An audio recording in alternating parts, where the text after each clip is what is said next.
Amis internautes de Safia TV, bonjour et bienvenue. Bon dimanche. Dans cette trame de l'actualité, direction Kaolack où j'ai tenu la journée nationale de l'élevage. Une occasion pour le président Bassirou Diomaye Faye de s'engager à éradiquer le vol de bétail.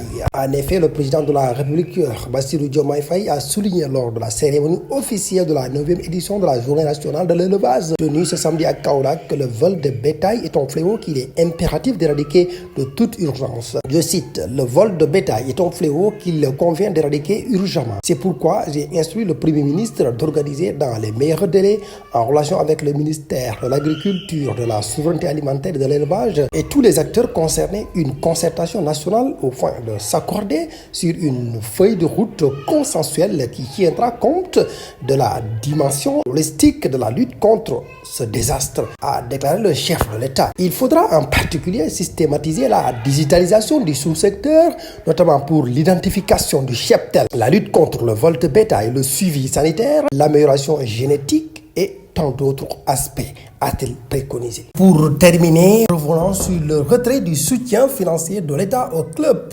Après le tollé, le ministère s'explique. La décision a fait un tollé. En effet, le ministère des Sports a notifié à la Fédération sénégalaise de football le désengagement de l'État sur la prise en charge des compétitions africaines interclubs. Face aux réactions suscitées par cette décision, le département ministériel s'est expliqué. La décision étatique de ne plus accompagner financièrement les clubs dans les compétitions africaines fait débat face à la polémique. Dans un communiqué, la tutelle explique que chaque année, le ministère des Sports, en relation avec le Comité national olympique et sportif sénégalais, procède à une répartition des ressources budgétaires pour accompagner les différentes équipes nationales devant prendre part aux compétitions internationales. Pour l'année 2025, un budget de plus de 4 milliards est prévu pour les compétitions internationales, dont plus de 2 milliards pour les qualifications à la Coupe du Monde 2026 de football.